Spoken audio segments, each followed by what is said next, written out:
Hello everybody, how are you guys doing today? Welcome to the first episode of the Nexus Chop Shop, in which we are going to talk about new and potential hero designs, stuff that could make it into the game at some point or not, because it's too freaking insane. With me today I have my co-host, Hoss. Hey buddy, Hello. how's it going? It's and good. Our first special guest, a very good buddy of mine, and I'm really glad to have him here in the show. It's the British Heroes cast and content producer, Tetcher. How are you? I am fantastic. Thank you for inviting me. Oh, you're welcome. Real welcome. Yeah, pretty much. I'm super excited to start this new show. Pretty sure you're going to like our ideas. At least I hope so. Each and every one of us came up with their own idea towards a new champion or a new hero. So what are you guys thinking about the current state of the game? Which champions would you like to see? And maybe what roles are you missing? Are you missing something in the game at all? Just let me know, Hoss, what's your current state on the game? Well, right now we don't actually have many options when it comes to StarCraft side of things. There's no StarCraft actual tank. There's obviously Hammer, but that's not a tank. You're right. And there's no support either. So I'm trying to kind of Outside of fill the role Tassadar. outside of Tassadar, but They sort of let's be real. cheat in both of those areas. They don't have a proper tank, but they have a tank. A And they tank. don't have a support, but they have Tassadar. Yeah. So I'm Yeah. trying to fill the void. See what I did there? Fill the void. Tish. Of having like a kind of tank role today is what I'm gonna be bringing. It's not a full-on tank, but it can definitely fill that. Yeah, and when I took a look at your concept for the hero, it reminded me of some mechanics that we have in other MOBAs, and which haven't really made it into Heroes of the Storm so far. So I'm really excited when you're going to reveal to the audience what you came up with. Tetcher, what about you? First of all, maybe explain to the audience what you are doing in Heroes of the Storm. Like, what is your job? Why are you excited about the game? Just give us a quick heads up. Quite simply, I play heroes and I find it really fun. I cast and I make videos. So I spend a ridiculous amount of time playing the game, and then I just spend the rest of the time talking about the game. Yeah, and then you come to ridiculous shows like this. So I really appreciate and it. talk about the game even more. But although I am unfortunately also doing a StarCraft hero, along with Hoss, however, the question you asked him earlier, another issue is Diablo heroes. Yes. Because there is currently no support for Diablo heroes, which is a bit of an issue. I'm expecting when that does come in, it'll be a monk, but that's probably something for another episode of this show. Oh man, the monk being my main character on Diablo it's ridiculous. I'm so pumped to see someone. Ring the bell. Yes. Oh my goodness, they have to imply that into the game. That would be like the coolest It's thing. one of ever. the best. It's one of the coolest looking abilities in the game. So yeah, Couldn't absolutely. agree more. So yeah, I think lots of people in the chat are already pumped and eager to see what we came up with. Of course, in the chat, guys, if you have your own ideas and you want to share them, just let us know. Send us an email. You can find the email on my YouTube channel, and maybe we can get some inspiration from that as well. So always feel free to interact and share some of your thoughts and ideas. Always appreciated. So we're gonna go first with Hoss's hero. Hoss's. Okay. Hoss's. Sausages. Sausager. So we're gonna talk about your hero first. So we're gonna swap scenes here real quick. Now everybody in the chat will be very excited because we have a great looking overlay. Personally, I like it and I love it. So here we go. Boom, there we go. So we're not gonna talk and reveal the hero just yet. As you can see, we have a red curtain in front of the icon here, in front of the hexagon. So Hoss, before you actually tell us the name of your hero, why don't you describe it a little bit, or describe him or her a little bit more, and then people can maybe get the first impression already, and maybe you can come up with that. So I wanted to go down a route that's not been taken yet in Heroes. Yeah. We see it a lot in League. If you look at Jace, he has two different forms in there. That's so I wanted exactly to take the one that. I was thinking about. Very Yeah, nice. I wanted to take that road in Heroes. So it's a character from StarCraft, as I said before. Can switch forms is Awesome. probably a pretty big clue in there. Yep. Has one kind of melee form and then one ranged form. Obviously, a lot beefier in one and a bit more mobile in the other. So yeah, that's that's a little start. And shall I reveal it yet, or? So, would you say it's like one of the more popular characters in StarCraft, or is it some sort of niche character that many people forgot about or don't really know yet? What would you say? I would say that it's. I guess it's as a unit very well known. Yeah, absolutely. Very very strong in TVZ. Okay. Those. So we know one of the those places early it's from. expansions. Yeah. Yeah, we're getting there. Slowly getting there. Good stuff. Yeah, okay. So without further ado, I think we can reveal and lift the red curtain. So here we go. Now you can see the face. And now you can actually also read the text. Hold on, give me a second. Where did I put it? There we go. That's the name of the dude we're showing here. Yeah, it's Rory Swan. Super cool. It is Rory Swan. He is one of the... he's part of the mech side of the Terran army, and he would be most suitable to pilot a Hellion. And Snake Jabber there got it in chat with a bit of a delay. He said hell ... and there it is. Yeah, super so cool. Hellion / Hellbat. So the chat definitely knows their StarCraft game. I like it. Yes. So yeah, Rory Swan, the chief engineer on the Hyperion, on Jim's Arena flagship. Super cool. So why don't you tell us, Haas, a little bit more about the skills that you came up with? You don't have to do that in detail because we're going to do that in a little while or in a short while. But just in general, what's his playstyle going to be? What's the super special thing about it? What makes him unique? And you know, just go on. So the unique thing straight away is his trait. You can quickly switch between Hellbat and Hellion form. It's on a bit of a cooldown, but the activation's there. So in the Hellion form, you're ranged, you're more mobile, you have more siege potential. And the Hellbat form, it's more so a warrior-esque thing. There's some damage reduction in there. There's some CC. I like it. It's more of an AoE auto-attack kind of thing, which would also be a new concept. And it's really there just to help you peel for your carries when needed, or you can be a carry yourself in certain situations. Which, once again, I mean, we're not supposed to talk about other MOBAs too much, but it really reminds me of some of the hero concepts in League of Legends, like Elise or Jace, for example, right? Where you have two kits, basically, one ranged, one melee. Really cool stuff. So, without further ado, I think we can move on to the next one. Your hero actually made it a little bit difficult for me because I had to like do two scenes instead of one. So yeah, a little more work, but I think it definitely pays off once we get to the closer description of the skills. So go ahead, Haas. You just start off with the Q, W, E, then the heroic ability, and then the passive pretty much is self-explanatory. Yeah. So the passive itself is, in Hellion form, it's a ranged single target auto attack with the unit having increased move speed. There you go. And in the Hellbat form, you have obviously reduced move speed, and it's a short range auto attack, but it's in an AoE cone in front of you. So for the Q, in Hellion form to start things off, we have Singe. Exactly. We're going to start off with the Hellion form. Yeah, so Hellion form, the first ability is Singed. You fire a long-range burst of fire towards an enemy, piercing through its initial target and dealing damage behind it as well. Yeah. So it's long-range kind of damage-dealing spell. You're still at a safe range, dealing some AoE damage in there. So now, what would you say? Like, should that Singe spell go through minions as well, or should it stop at minions somehow? Oh no, it goes through minions. And so it would damage the minions as well, right? Yeah, not only heroes.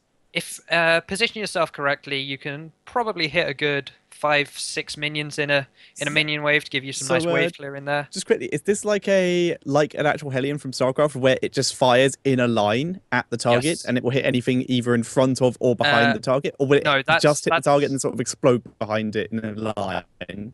The Singe would be like a normal Hellion auto attack, but the auto attack in this would be single target. So, okay. Yeah. So should we move on to the W? Or... Of course, absolutely. Yeah. So this one took a little bit more thinking. I'm going for more of a long-range attack with this one, long-range siege. We've got Firebomb. A ball of fire shoots from the Hellion, dealing damage on impact and leaving a blaze, which deals damage in that area over time. And, so again... Sorry to interrupt you, but as a quick heads up, we try to avoid concrete numbers as much as possible, because then it might get into a super long discussion about, oh, that's too much damage, that's too little damage. So just so you have a rough general idea of what we're trying to say with those skills, right? So just for the people in chat. Yeah. So there we go. It's a AoE spell again, helping with the minion wave clear, dealing some damage in team fights. Really going to be there to deal damage, and of course leaves that bit of area where if an enemy walks in there, they're going to take some damage. So it's a little bit of a risk in there as well.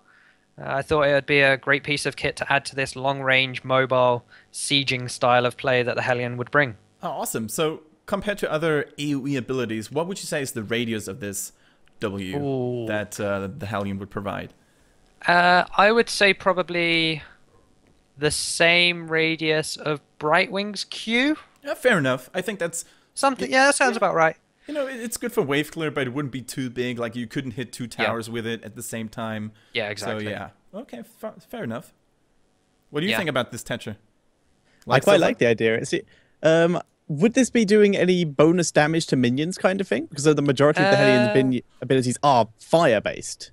Yeah, so initially there's no real like bio or mech style in heroes, and that didn't really cross my mind, but I really like the idea now you've mentioned it of doing a little bit extra damage to minions. I just imagined it mostly along the lines of, it seems like an ability that would be really effective if we're going by just physics standpoints at just completely annihilating a Nazibo zombie wall. And just fire it in the middle and everything burns. Another question, would it deal extra damage to Zagara's Zerg minions, whatever? Like, see, this was something I was thinking about, because when I heard about Tetcher's idea, which we'll come to later on, but you can probably guess from his very nice green screen in there. I'd really like the idea of when it gets to, say, 50 heroes in the game, of having little passive bonuses. Say you have 5 heroes from the StarCraft universe, they get a little bonus in there. Yeah. I'd really like that, but yeah, that day is yet to come. So I'm not sure about the Zerg and Protoss or Zerg and Terran interaction there. Definitely a little gimmick like we could keep in the backhand for now, and maybe once the game gets bigger and there will be more champions to choose from, we could throw that in there. Okay, let's move on then to the E that the Hellion can provide, right? So the E is usually the utility kind of spell, the get out of jail free card. So I did that one here. I've called it Turbo. That just gives the Hellion a boost of movement speed, which decays over time. Pretty simple, pretty standard, able to reposition. Pretty straightforward. But I think it's a pretty nice set of skills that you've chosen so far, because when you have a champion that does have 2 kits, like the Hellion or like Jason and Elise from League of Legends, you can't really have that many complex skills, because you're going to switch through 2 forms most of the time anyway. And if you had like crazy mechanic skill in both forms, then it would be so hard to play, right? So yeah, exactly right. I like these more straightforward skills that you chose here. Yeah. Okay. So, and going on the theme of 2 sides, I've split the heroics. So you have 1 heroic for Hellion form and 1 heroic for Hellbat form. So you really have to decide which team or which role you want to play in your team composition. So in the Hellion form, we've got Safety First. Passively grants bonus movement speed and gives the Hellion extra range for its auto attacks and a little bit on abilities, not so much. But you can activate it to increase damage dealt for 10 seconds. And of course, that would include a different color for attacks. That would be blue, because Blue Flame Hellion. You get the Blue Flame upgrade. Yep. So increases damage over a period of time, gives you that bonus move speed and range, making you a little bit safer. So you said that the Hellion would also gain bonus attack range. Yes. Would he also gain like bonus range on his abilities to cast? Yes. Okay. Yeah. Maybe not so much as the attacks, but maybe half. So yeah, maybe a little bit, right? Yeah. Yeah, a little bit. Okay, cool. Very nice. I like it. So far, I think it looks pretty solid. I like the style that the Hellion has. You know, you're some sort of in the back line. You're really fast and quick to dash out of a dangerous spot if you ever get into one. You have an escape spell, but let's talk about maybe one more thing real quick. Does the Hellion or does Rory Swan have a mount? No. I was going to ask the exact same question. How does this work? With the Hellion having a bit more move speed than the Hellbat, you're going to be using it to clear waves quickly and get around the map. And then maybe in the team fight, switch to the Hellbat form to put out some CC. So there is no mount in here, because let's be fair. So there's no Z ability at all? There is no Z ability. Not Okay. not that I could think of straight away, but having a Hellion just mount up onto a horse would be a little bit strange. I mean, there are a lot of strange things in the game Yeah. already, but this would like be too much. I agree. Yeah. Okay, cool. So once again, the passive, the D, is pretty much self-explanatory. We talked about that already. So why don't we move on to your second form that Rory Swan would have to bring to the table, the Hellbat. Yeah, so the Hellbat, as I said before, its auto attacks are in a little cone in front of it rather than a single target, and Yep. it is very short range, so more or less melee style. Yep. The Q is Expose. So your next auto attack deals bonus damage to its primary target and burns the target's armor, which increases damage dealt to them over a small period of time. Mm-hmm. So you're going to be using that to most likely peel for your carries, so that say you have an Arthas or a Stitches going for your carry, you use your Expose on them, and then it will just make the job of melting them a lot easier, kind of like Brightwing's Polymorph at 16. Yeah, Otorande's Hunter's Mark, right? Otorande's Hunter's Mark, yeah. Yeah. A much shorter range Hunter's Mark, so instead of for a backline, it's for the frontline person Yes. who's kind of rushing at you. Yeah, Okay. exactly right. I like it. So you essentially burning the front line down. And you have to sort of visualize that as well. I mean, you could really do cool things here, like burning a target, like its armor is burning. Maybe you have some shimmering effects on it. Yeah. Super cool. Okay. I have a quick question to ask Go you on. this. Of course, yeah. How long does the transformation between Hellion Oh, that's a and good question. Hellbat take? That is a And very good what's question. the I cooldown didn't- on it? Because you I could didn't- do that. cooldown. You could do that expose and then transform straight back into a Hellion and kite that for ages, doing extra damage. Cooldown between the two forms is I said about 10 seconds here. So Okay. you can That's maybe reasonable. switch 2-3 times in a team fight. Yeah, so you could, in theory, do that expose and then kite it back in Yes. Hellion form. Yes. That sounds brilliant. You could.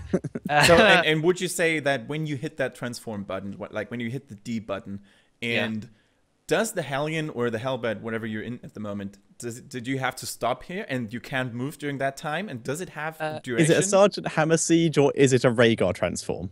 Exactly. Well, in game it's about a 4-second transformation, so obviously that's a little bit too long for heroes. It's a bit less than that. Yeah. Yeah, so I'd probably say maybe about 1.5 seconds, something like that. So you would have to stop animation of it. Yeah, transforming. you'd have to stop for a small period of time, but it wouldn't be That's too the coolest costly. part. Mhm. Yeah. Yeah, just like everybody stop, I want to transform here, let's go. Super cool. So yeah, I'll move on to the W now. Of course. As you're a melee form, you want to be a little bit tankier.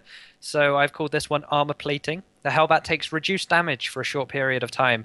So while you are in that front line, trying to soak up damage, peel for your assassins, you're going to be taking less damage. So if they do try and focus you and knock you out, you are going to be this beefy frontliner that's able to soak up damage. Obviously not to the point of, say, Stitches or an Arthas, but you're still going to be pretty significant in that front line. Like you couldn't pick Rory Swan and then go as a single tank in the composition, right? Yeah. That would not work. But it could soak any kind of initial burst kind of thing. Like if we're talking like the old-fashioned eraser comps, you could probably soak up a good chunk of that. Oh, we Yeah, actually have a definitely. good question in the chat. Like, for the W in the Hellbat form, does that mean it gives you, like, 2 blocks with a Brightwing skill? Like, we could we compare that to the Brightwing? Or, like, some general damage absorption? I'd say it's more just damage absorption. So whereas Brightwing blocks is just for auto attacks, this would be for some AoE reduction as well. So it wouldn't be 50%. Maybe something like 20-25% would be a fair number, I think. So yeah, if you're getting bursted down, you're going to be able to survive the initial burst. And I think you can still adjust that skill if you should realize it's too OP or it's too of weak. course. Like, you can give it a shield or anything like that, right? That would also work. I mean, you can adjust that skill pretty much to what you need in the game. Yeah, definitely so. And now, a tank or a frontliner wouldn't be a frontline without a little bit more CC in there. Absolutely. So this is where the CC comes in. We've got a sticky situation. Here we go. So you activate to make your auto attacks apply a stacking slow up to about 3 times. This is a more of a toggle ability. So the obviously it will cost mana per each auto attack, but each auto attack applies a slow. It's as simple as that.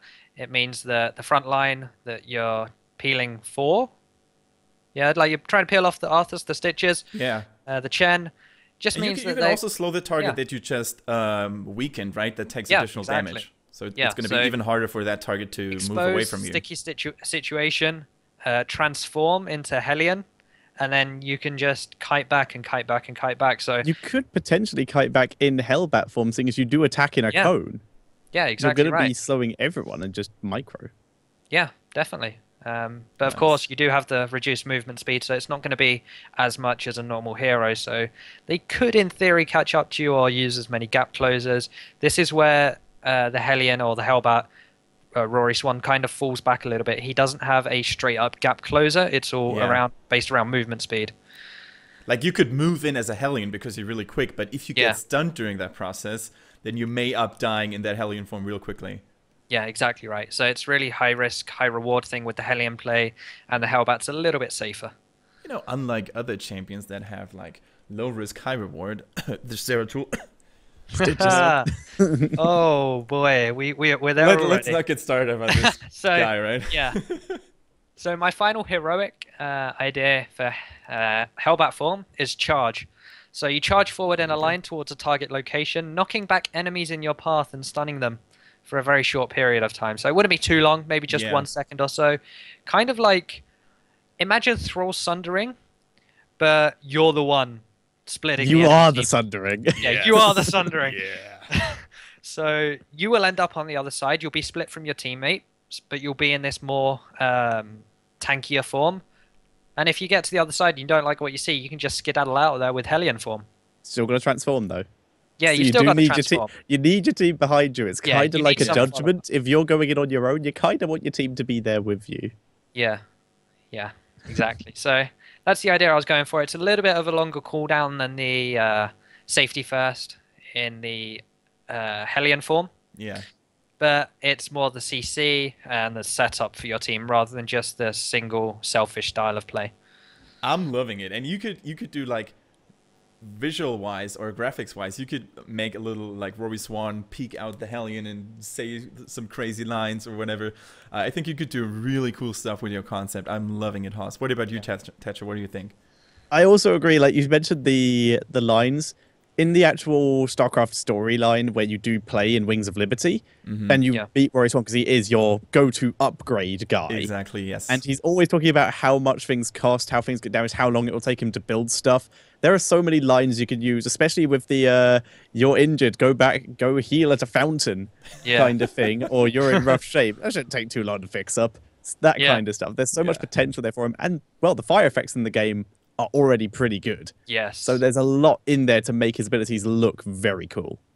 Yeah. To me personally, Rory Swan is one of those characters that you could forget about, but once you get reminded that he's actually in the game and he's a big part of the crew of Captain Raynor, then you're like, oh man, I remember that guy. He was awesome. So I'm annoyed he didn't play a bigger part in Heart of the Swarm.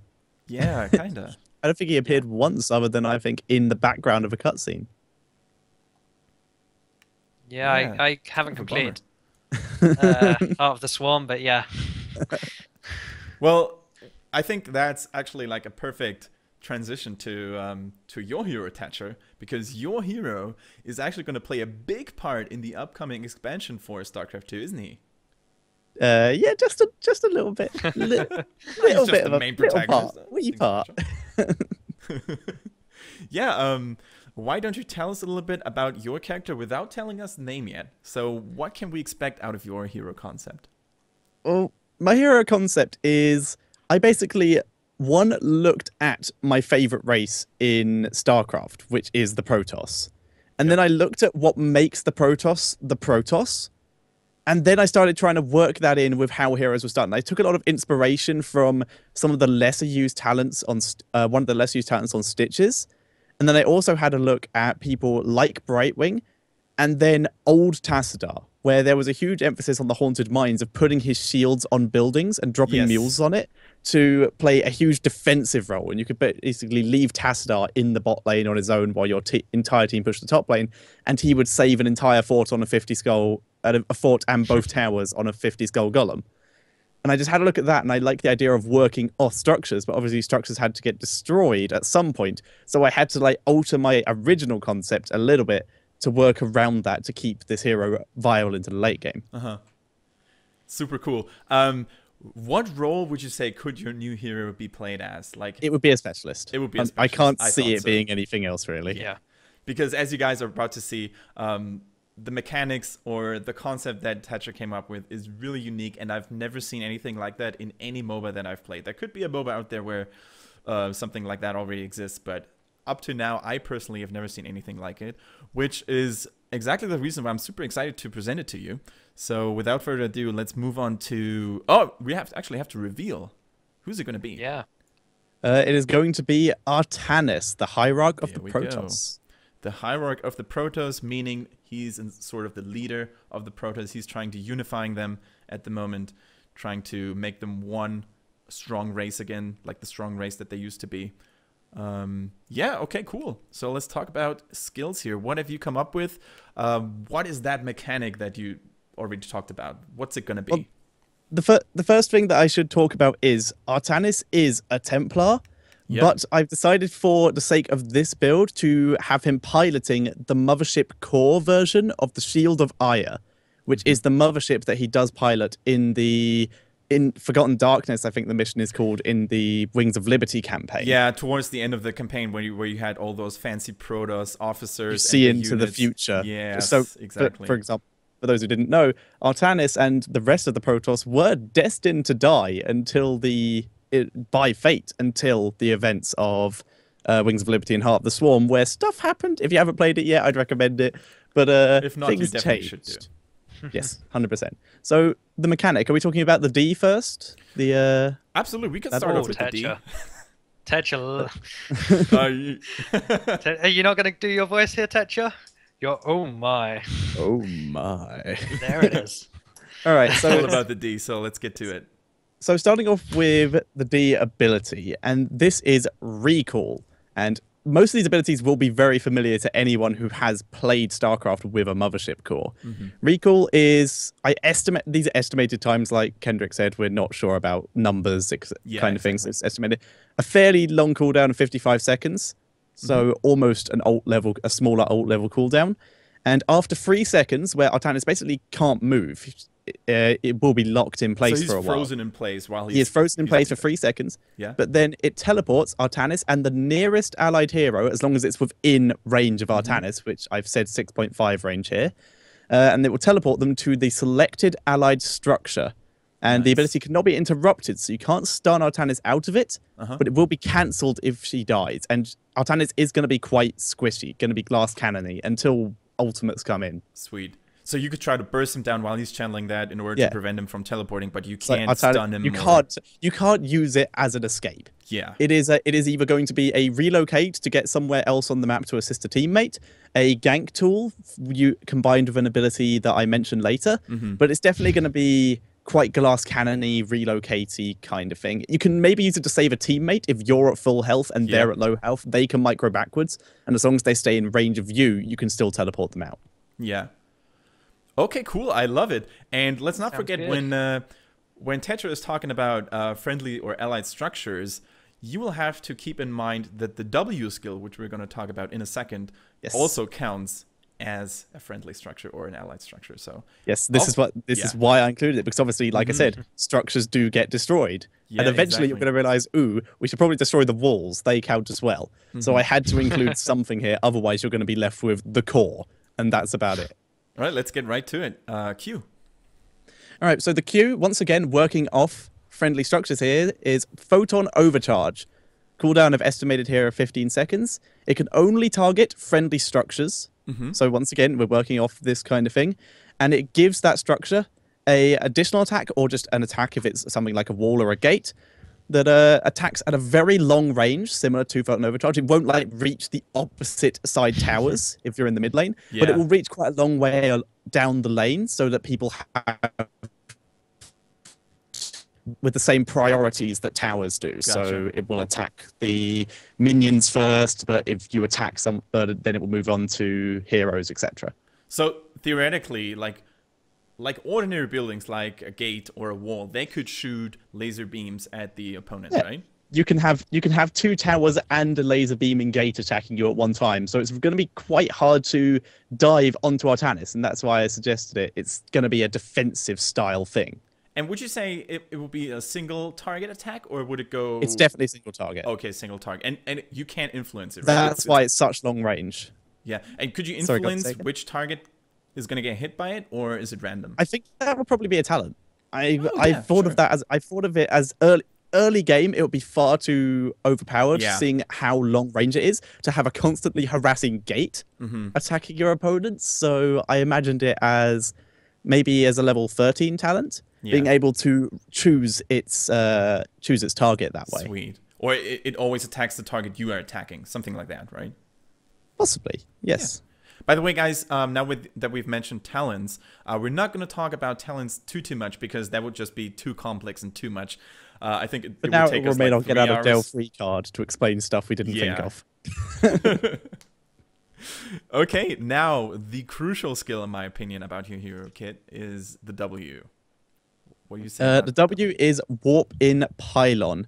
Warps in I just estimated here, a 200 health pylon at a selected location. And this pylon counts as a friendly structure. Yeah. And it was, so think of it similar to Zagara's creep tumors. So a combination of Zagara's creep tumors and the mines from Gazlo. So they do have a duration, but I could not think of it.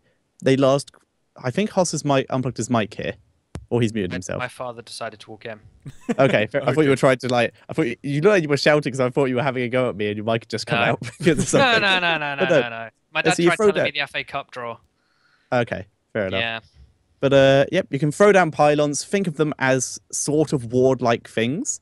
So you can use them like creep tumors for wards. You can put them down places, but they also act with your recalls and your photon overcharge. So you can recall if you want. If you can get an ally next to you, like say for example a Zagara. Well, not Zagara. She has her own method. A Gazlo. You can. At some point, at a very early game, you can try and sneak your way into the opponent's jungle with Artanis and leave a pylon near one of their mercenary camps. And then later in the game, your team's holding the lanes, you have some spare time, you get next to Gazlo, and you warp both him and yourself with recall to the enemy mercenary camp. He then that's takes it, awesome, and you dude. both fly out. And you can even use the photon overcharge on that pylon to help take and defend that location. Oh. Super sneaky That's tactics scary. going on with that mechanic. I'm in love with it. By the way, we have a question about Artanis in the chat.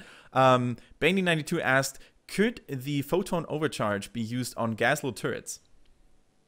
I don't see why not. I'd assume they're structures. They are placed like structures, so I would have to assume yes. Yeah. So I don't know. That might have to be looked at somewhat differently. But I guess they are technically structures. So I guess you could combo it quite well with that. But I don't see too much of a problem with that because no one ever picks Gazlo.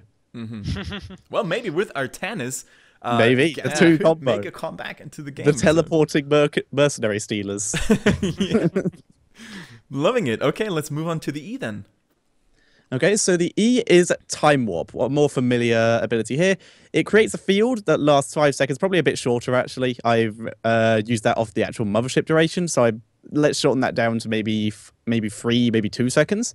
And anyone inside that area is slowed. Think Tassadar's original Storm ability minus the damage with a bit more slow. Yeah, I hear you. But it would not deal damage, would it? It would not deal damage. It is simply a slowing area. And could you or would you consider being able to remove it when you click it again? Like, for example, if you don't want the field to be there anymore, you just click E again and then it dissolves? Well, no, it will last for a very short amount of time. Okay, cool. And you have to get it right because I'm having it so it will slow teammates. Because in StarCraft, it will only slow non-Protoss people Yes, or exactly. enemy Protosses. Like if I remember correctly, if you play 2v2 and your teammate is playing Terran, they will be slowed by this the Time Warp. But I'm not 100% sure if that's correct. Yeah, neither but am I I, thought of it but- that way. So you've got to place it correctly to not screw over your team. Once again here, you could potentially, when the game gets bigger, when there are more heroes, you could insert something like Tassadar or other Protoss heroes won't be slowed by that? Yeah, maybe. I mean, But that is definitely something to wait for when there are more heroes, so you can get more synergy. yeah, but kind you of could thing. definitely do some cool things with it. Another question here: what about totems? Could you do the photon overcharge on totems like Rhaegar's totem or healing wards even? No. How long does the totem last? Does it even last long enough for the teleport to go off? Totem healing wards last 10 seconds. So healing wards are treated not like buildings, as far as I'm Yeah. aware. Exactly, They yeah. don't fit in the grid form, and the same with the stone totem. So I don't think so. If they fit on the grid, then I think of them as structures. If they don't, then I don't. And you would be pretty much wasting the ability if something would disappear so quickly you wouldn't even get a good. It's a one auto attack totem. Yeah. If someone attacks it, it's the healing ward. Sorry, it's gonna die. Yeah. And that would cancel your teleport instantly. So yeah. Okay, super awesome. So let's move on to the first heroic ability. Unlike the Hellion and the Hellbat, which only had one heroic ability because of the way they were working as a class, we do have, of course, here 2 heroic abilities. So let's move on with the first one. Okay, so the first one is Warp in Mothership, aka transform into the full Shield of Ire. Nice. The Mothership. This wouldn't be a permanent transformation. Yes. Due to the fact that if you've actually played a Mothership in StarCraft, something like that in Heroes would be really powerful. So Kinda. I have shrunk it down a bit. It keeps all of Artanis' original abilities. So she will be able to continue to time warp, and she can, if she wants to, still teleport an ally with her with this ability. But the main point is she becomes a flying unit but reduces her movement speed. This does mean that she can travel over all friendly units. Mm-hmm. She is on the same level as the Banshees from Reyna and can travel over terrain, but the slow. It will help with escapes, but the slowing movement speed will still make it more difficult for her to escape. And the most important part of this ability is all units near and under Artanis, as with a Mothership, will be cloaked as long as they remain under her. Ooh. This can be like a normal cloak, interrupted with damage, and it takes a while to refresh. Yeah. I was about to say, what happens when the friendly units that are being cloaked by the Mothership do an attack or use a skill? It's the hero's cloak system. It will take the same cloaking recharge, but they have basically the cloak ability as long as they are under. So if they're attacked, if they're revealed, it will still take the same recharge time as a normal cloaked unit, like if a Zerator's revealed. Gotcha. You could do some really nice baits with that. Good God, yes. But the thing is, the Mothership does not remain cloaked, and it's a giant Mothership. Yeah, no, unless you use a Tyrande and you... I was going to say, Tyrande. you could just Mothership just to create fear. Like, your enemy doesn't know who's under there. 100%. And then suddenly... it's just a load of Asmodan minions. Rest of the team's over the other side of the map, just killing stuff. I'm loving the idea. Or even just Mothership up to a boss. Yeah. Yeah, exactly. Oh, boy. I mean, the thing is, if you do that, you are baiting. You gain you gain quite a bit of health when you transform into the Mothership, but you are still very slow. And if they do kill you, you die. If they can chase you long enough, which you are slow, they can keep up with you while autoing. Yeah. You do eventually transform back into Artanis, who, as we have said before, is squishy as hell. Yeah. That's what I was about to say. Does it work like Tychus used to work? It's like, not second health pool. Okay, good. It's not the same health pool. We got that. That mechanic annoys me in the game, so I'm not keen on it. It only really works on Chen with the wind up. So yeah. And I currently hate it on the Vikings. So yeah, I decided to leave. So Haas, what's your opinion on the whole Artanis concept so far? So far, there's just so much potential in there. Like, it's going to be strong at Artanis, you'd need great mechanical skill, great map awareness. And I can see it having a really high skill ceiling. Looks awesome. And wouldn't it be like every caster's dream to cast an Artanis with a Mothership? And yeah. The crazy shenanigans and mind games you could do with that. I think that would be amazing to behold. Yeah. It is quite terrifying. Not like, quite honestly, the Mothership, the Shield of Ire itself is quite terrifying, but I personally would be more scared of the second ultimate. Oh yeah, let's yeah, go I for want it. to know about this. All right, so the second ultimate is, once again, if anyone has played StarCraft, Wings of Liberty will know this because it doesn't exist in Heart of the Swarm. The Mass Vortex, and it works exactly like it does in StarCraft. Cooldown, I've estimated about 140. Gotcha. It casts a really Vortex. long cooldown then. Yep, it's an incredible ability. Trust me, it's needed. You cast a Vortex at the target location, and any unit that enters other than Artanis, the radius of that Vortex will be pulled to the center and into the Vortex. And this is I've estimated a 2.5 radius, but it could be bigger, could be smaller, Yeah, could be yeah. upgraded with a talent. And they'll be pulled into the singularity after 10 seconds. All units, friendly and foe, within the vortex. This includes minions, summons, mercenaries. Oh my goodness. Yeah, will be released from the vortex and are immune for 1.5 seconds. So, what we're gonna see is an Archon toilet again. Yes, which was my favorite. I would love it. Yeah. Well, But wasn't basically, Zagara, you could see the other combo, which is yeah. toilet, and then Zagara throws all of her banelings and all of her summons into it. Yeah. And it's like really cool that you mentioned the fact that they would get immune, and I assume they would be invulnerable this way, right? Yeah. They're So- invulnerable and immune to CC for 1.5 seconds, but the combo can still go off. You can still time it right with Yeah. abilities. So you Yeah, still yeah, have yeah, a yeah. chance. Like you to can zone get out. away supporters in the back line, or you can zone away the front line and then deal with the back line and stuff like that. The majority of that time, though, in the 1.5 seconds, is the fact that because every unit's been pulled into basically one unit space, they all have to get pushed out. The majority of that Yeah. 1.5 seconds is going to be taken up by the units being forced to reposition due to Yes. unit collision. And I mean, the amount of stress and hecticness would be like insane. Everybody gets out and like reposition yourself, guys. And it could confuse a lot of people, and I like it. I love it. It's gonna be a moment of calm before the storm, which was an intended pun, when you place that down, and then everyone's like, okay, when this finishes, everyone pop everything and hope we get out of this alive. I'm loving it. Just imagine once again the cool combos you could do with the Zagara, for example. You maul them first. Once they come out, you time the vortex perfectly, and they get soaked in. It's just so much fun. Yeah. And then you Loving throw it. in anyone with splash damage, like we have said. You throw in literally the Archon of Tassadar Yeah. to get that splash damage down, and you can time it quite well with the time warp. So they come straight out of that and into a time warp, and everyone inside the vortex, or who was inside it, is slowed. Cool. I'm. So much potential.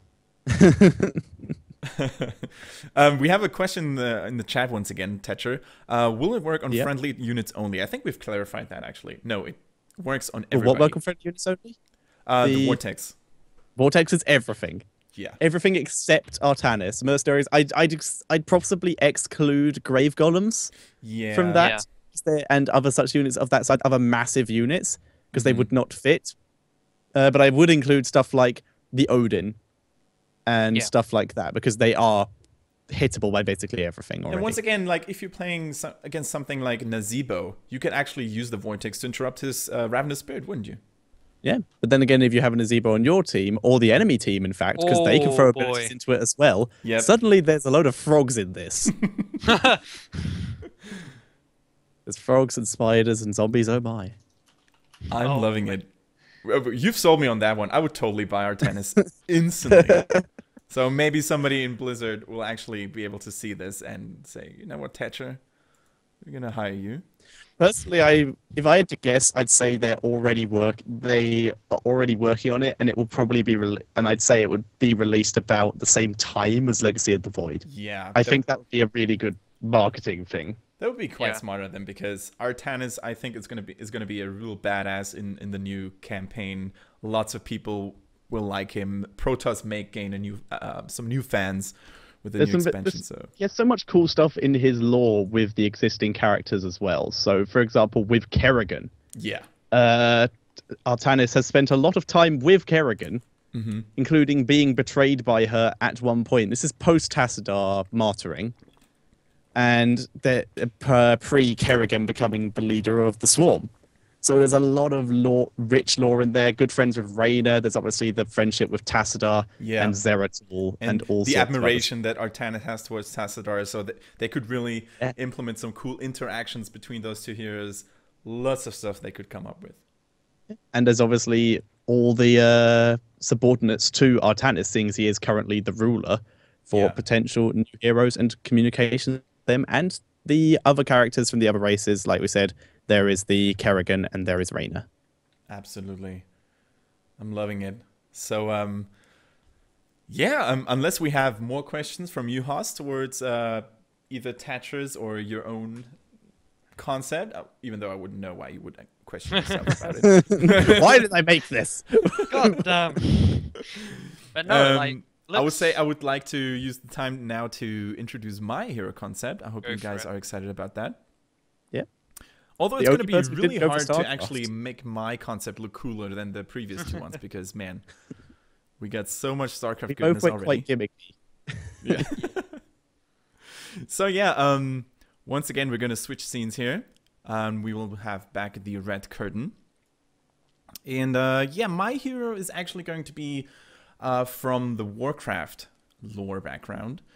We already have Thrall in there, or in the game rather. So I think we need his counterpart from the Alliance to have a presence or to make an entrance into the Nexus. So yeah, my character is going to be Varian Wrynn, the King of Stormwind. So here we go. We're going to lift the curtain. Varian Wrynn. Myself, being a very, very big fan of the Alliance, both in Warcraft and World of Warcraft, I really hope that I could design a kit that would please both Alliance haters and lovers at the same time. Yeah, the King of Stormwind... he's all about being like some sort of bruiser, because I think we could need more competitive bruisers in the game. Sonya may be one of them, but what about you guys? I'm not sure if she fits into the game, into the meta right now. Do you think she's still too weak, or is she actually competitive at the moment? What do you think? To not put this so much onto esports, but I know Acer, when a pony played for them, really liked playing Sonya. Yeah. Sonya was picked in a game I casted the other day as well. I want to say it was EU. But yeah, Tetcher, we casted a game yesterday, didn't we, with the Sonya? We did, and they Yeah. lost. But They did. Yeah. my opinion on Sonya is, like every hero in the game, bar Murky, because fuck Murky, she can fit in, but only if the comp goes exactly how they want, and the enemy comp is exactly as they want. Basically, you can have no CC because it would cancel her And you whirlwind. definitely should not fall behind in levels. Yes, that is a terrible thing to happen. And so yeah, what else do you think, like what other bruisers are there in the game currently, aside from Sonya and maybe Varian Wrynn if he makes it to the game? Tyrael, I'd say, is the next closest to being a bruiser. He has the most damage out of the warriors in terms of getting into someone's face. Mm-hmm. And he's very viable at the moment in the right composition. Definitely. So I think there's definitely space for bruisers to be effective in the game if they're designed correctly. And hopefully we're going to... They're mostly going to be the engagers, like we do Yes. see with Tyrael. Okay, and so without further ado, let's move on to Varian Wrynn's skill kit, so to speak. Once again, we're going to start off with the D mechanics. The D that Varian has is Charlemagne. Charlemagne is his sword, or it's the name of the sword that he is wielding. If you guys know about, or if you didn't know about the personal background of Varian Wrynn, he used to be a split personality at some point when he got kidnapped by Onyxia. And there used to be two variants, so to speak. And each variant had like a sword, like the half of a sword later on. And when the two personalities got fused together again, the swords also got fused. And that's when Charlemagne, came to life. And I said every 5th attack will slow its target. Then activate the next auto attack will apply Alliance mark on its target, revealing it for 5 seconds. And that would have something like a 12-second-ish cooldown. So basically you could reveal targets, thus they couldn't hide in brushes, they couldn't go back to stealth if you're hitting a Nova or a Zeratul, for example. And it will also slow them if it's like the 5th attack on the target.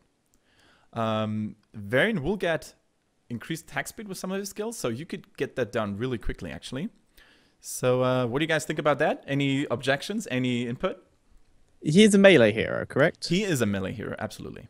Okay, so I like the idea. So I like the idea of him basically being a chaser, like we have discussed. Yeah. The bruisers are going to be going after people, and they do usually end up chasing people. So the revealing ability there to reveal an opponent is going to be incredibly useful Exactly. to avoid the mad jukes. He is connected to so many other heroes in here as well. Like we're having a comment here from Bainey92 again. Could make for great chit chat between him and Rhaegar, because if you guys didn't know, Rhaegar used to be his sort of trainer or gladiator trainer when he was kidnapped.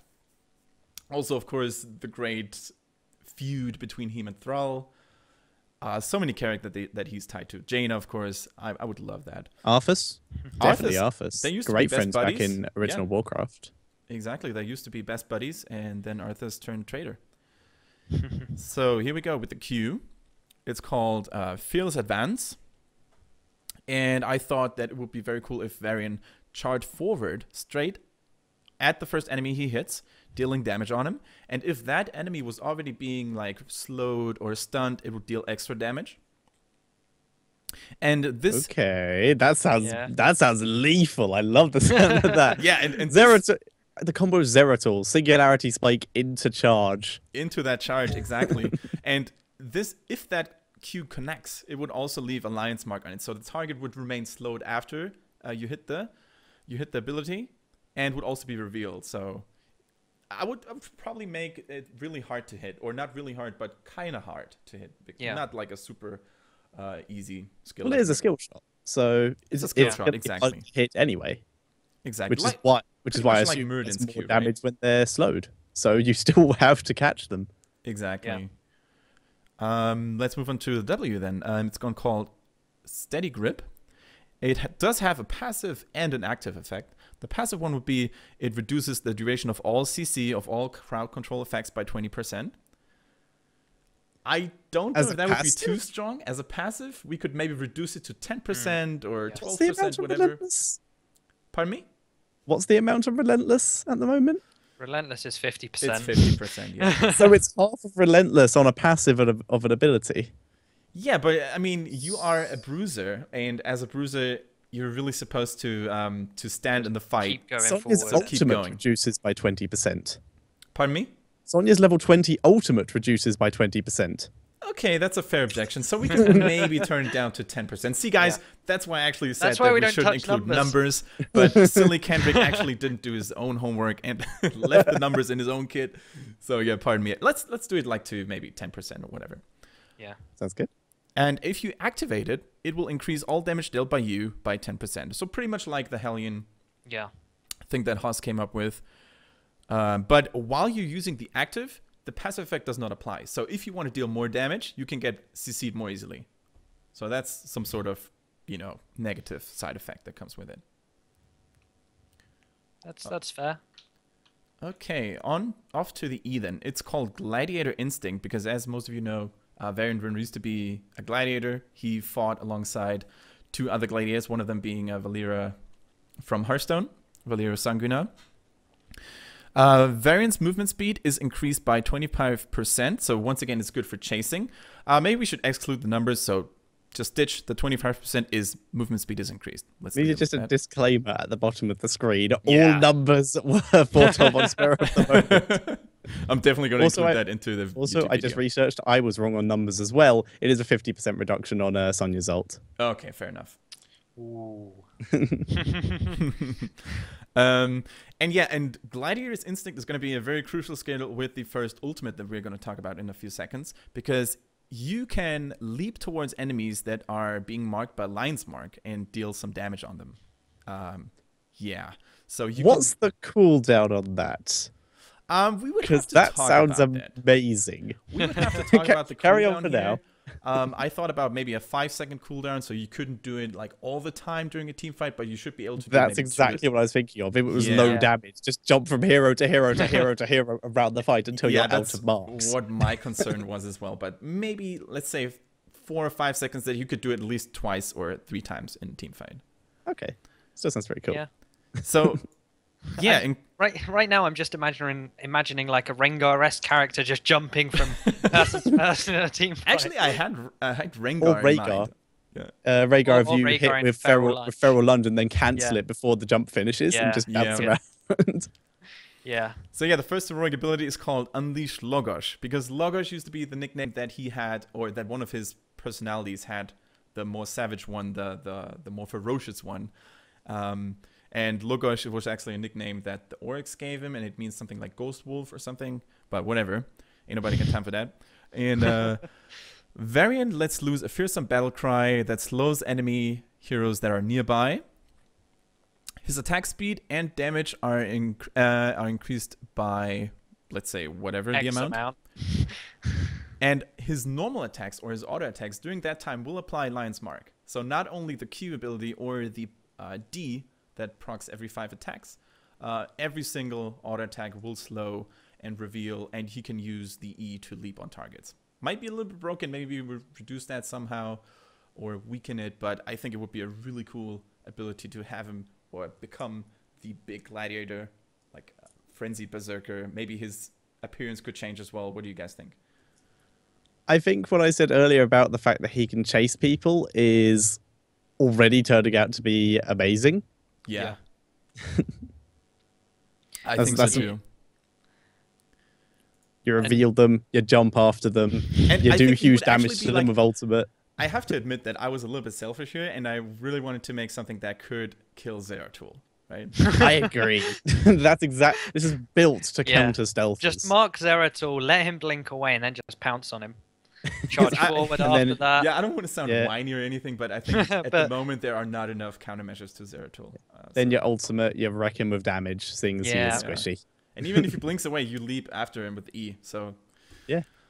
Okay. Your cooldown's about the same. Your cooldown of your jump's about the same as his E. As long as you land a auto attack, you can follow him. Exactly. Yeah. So maybe that will make a lot of people happy out there that are currently struggling with Zeratul. Off to the second heroic ability. It's going to be Lion of Stormwind. That's a little bit freaky. Many people might not agree here because they think it would not fit to Varian, but I think it's really cool. Varian summons a great lion spirit that deals extra damage on the marked targets, like that are wearing the lion's mark. If it is killed or runs out, it explodes in a cloud of dust, damaging enemies around it. So it's pretty much like a pet. You have a second thing that fights along your side, pretty much like the Ultralisk of Kerrigan. And I think it would look pretty cool, like if he had a big freaking ancestral lion or something close to him. I assume this would have visual effects to distinguish it from the mounts. Exactly. Kind of it would be like some sort of Stormwind insignias, all that kind of stuff. Something like that. Maybe it could have a bird form or a ghosty form. Yeah. But I would think that would be really cool. Like, the Lion of Stormwind should have at least some lion with him. So yeah, let's see if the chat has any more question about it.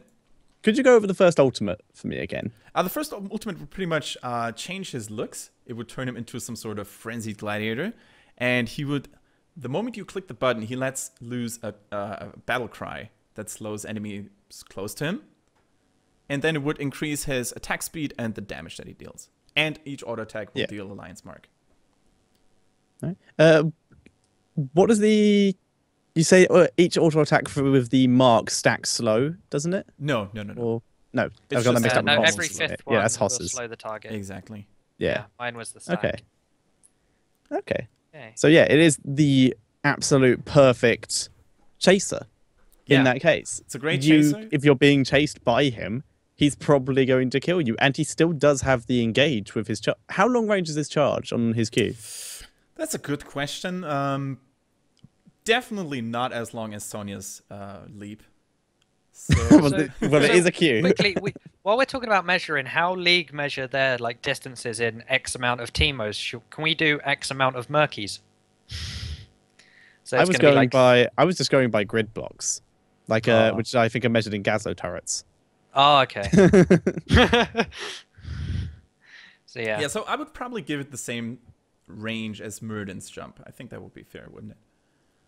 Maybe a little bit shorter. Yeah, I'd go a little bit shorter. Yeah, maybe a little bit shorter. Jump. The Moon's old jump pre-patch, I think, would work pretty well. Exactly.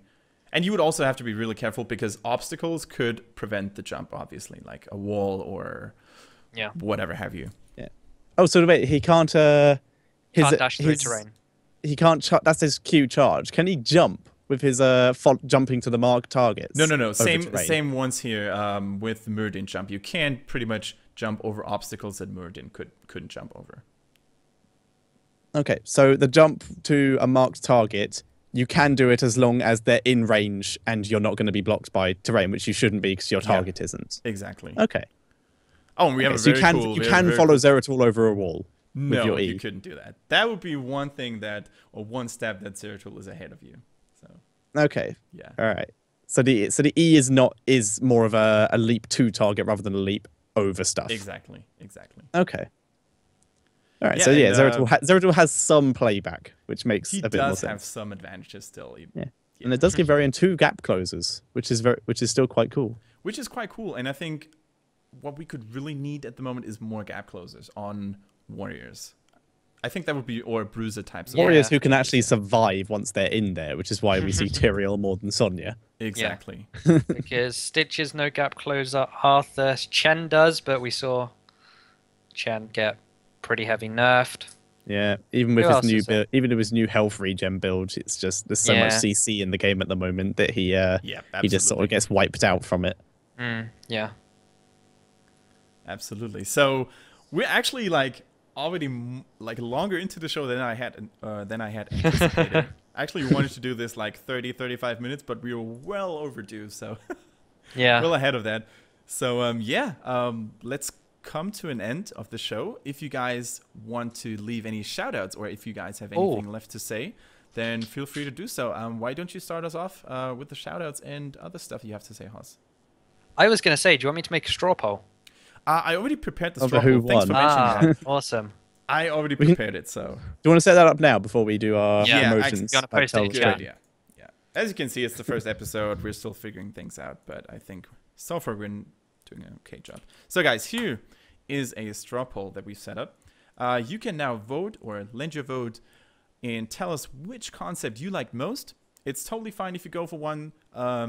You won't hurt our feelings if you say your concept sucks, Kendrick, or whatever. Just leave a vote and we will announce the winner next week with the second episode. And I personally... Or Shakuras, guys. Go on. I'm super excited to see what you like most. We had some really cool StarCraft concept, one Warcraft concept. Maybe next week we're going to have a Diablo concept as well. I'll definitely think of one. I actually had a think about maybe an Overwatch concept. But that might be a little bit... Have you guys seen, I'm assuming none of us would, or none of you guys, because I'm just the guest here, would use this, the Tracer concept that popped up on Reddit? No, I haven't seen that. No, I haven't seen it either. It's so cool. Have a look at it. It just looks so ridiculously fun. I have to say that people are doing a really great job on Reddit when it comes to designing their own heroes, and it kind of inspired me to do this show too. Because I think we had a Ragnaros, which was really cool. We had a what was the demon lord called that is was at Sylvanas' side? Varimatras?